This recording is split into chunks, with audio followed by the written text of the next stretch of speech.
यापूर्वी आपण रताळ्याचे गोड काप तसेच हलवा कसा बनवायचा हे पाहिले. आज आपण रताळ्याचे पौष्टिक व स्वादिष्ट असे पराठे कसे बनवायचे हे पाहणार आहोत. रताळ्याचे पराठे करण्यासाठी मी येथे रताळी स्वच्छ धुवून घेतली आहे. आता ही रताळी पाणी न टाकता कुकरला व्यवस्थित शिजवून घेऊ. कुकरचे अतिरिक्त पाणी यामध्ये पडू नये म्हणून यावरती मी ताटली ठेवून घेतली आहे. कुकरचे भांडे ठेवण्यापूर्वी कुकरच्या तळाशी मी पाणी टाकून घेतले आहे. आता हे भांडे कुकरमध्ये ठेवून ही रताळी व्यवस्थित शिजवून घेऊ. या कुकरच्या मी मीडियम गॅस फ्लेमवरती 4 आणि लो गॅस फ्लेमवरती 2 शिट्ट्या करून घेणार आहे. कुकरच्या शिट्ट्या झाल्यानंतर त्याचे पूर्ण प्रेशर गेल्यावरती हे भांडे मी कुकरमधून बाहेर काढले आहे. तुम्ही येथे पाहू शकता ही रताळी व्यवस्थित शिजली आहे. आता याची सालं काढून घेऊया. अशा प्रकारे सर्व रताळ्यांची सालं मी काढून घेतली आहे. आता या रताळ्यांचे चाकूने छोटे तुकडे करून घेऊ आणि ते पोटॅटो मॅशरने मॅश करून घेऊ. अशा प्रकारे सर्व रताळ्यांचे तुकडे मी मॅश करून घेतले आहेत. मॅश करून घेतलेले सर्व मिश्रण 1 कप भरले आहे. आता हे बाजूला ठेवून देऊ. आता याच कपाने 2 कप गव्हाचे पीठ परातीमध्ये काढून घेऊ. आता यामध्ये 1 छोटा चमचा हळद, अर्धा टीस्पून लाल तिखट, 1 छोटा चमचा गरम मसाला, अर्धा टीस्पून धने पावडर, थोडा ओवा हातावरती चोळून यामध्ये टाकून घेऊ. ओवा हातावरती चोळून टाकल्यामुळे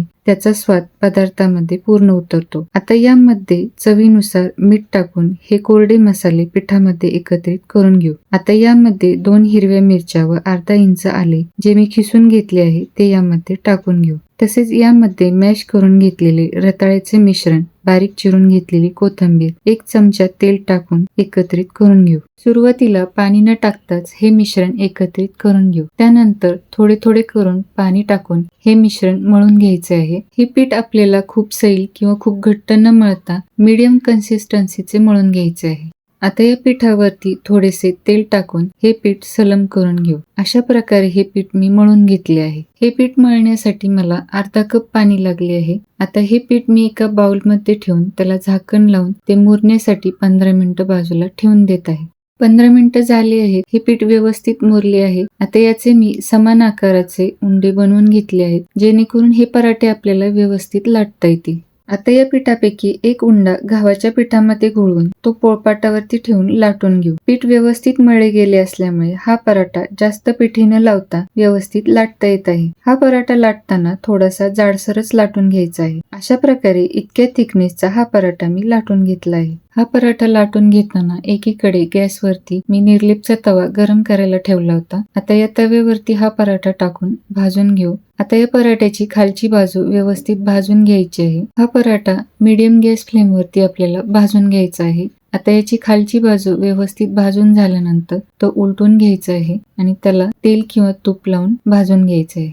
आता या पराठ्याची दुसरी बाजू देखील तेल लावून व्यवस्थित भाजून घेऊ. आता हा पराठा दोन्ही बाजूने व्यवस्थित भाजून घेतल्यानंतर एका प्लेटमध्ये काढून घेऊ. अशा प्रकारे सर्व पराठे मी बनवून घेतले आहेत. वरील साहित्यात या आकाराचे एकूण 5 पराठे बनवून तयार होतात. हे पराठे तुम्ही सकाळच्या नाश्त्याला, डब्याला तसेच प्रवासात देखील बनवून नेऊ शकता. हे पराठे तसेच खाल्ले तरी छान लागतात, परंतु ते लोणी व दह्यासोबत देखील खाण्यास मस्त लागतात. जर तुम्ही आदल्या दिवशी रात्री या पराठ्यासाठीचे पीठ मळून फ्रीजमध्ये ठेवले तर दुसऱ्या दिवशी डब्याला हे पराठे पटकन बनवून तयार होतील. एकदा नक्की बनवून पहा. अशा पद्धतीने जर तुम्ही पराठे बनवले तर ते कसे झाले होते हे तुम्ही मला कमेंट बॉक्समध्ये नक्की सांगा. हा व्हिडिओ जर तुम्हाला आवडला असेल तर व्हिडिओला लाईक व चॅनलला सबस्क्राईब नक्की करा.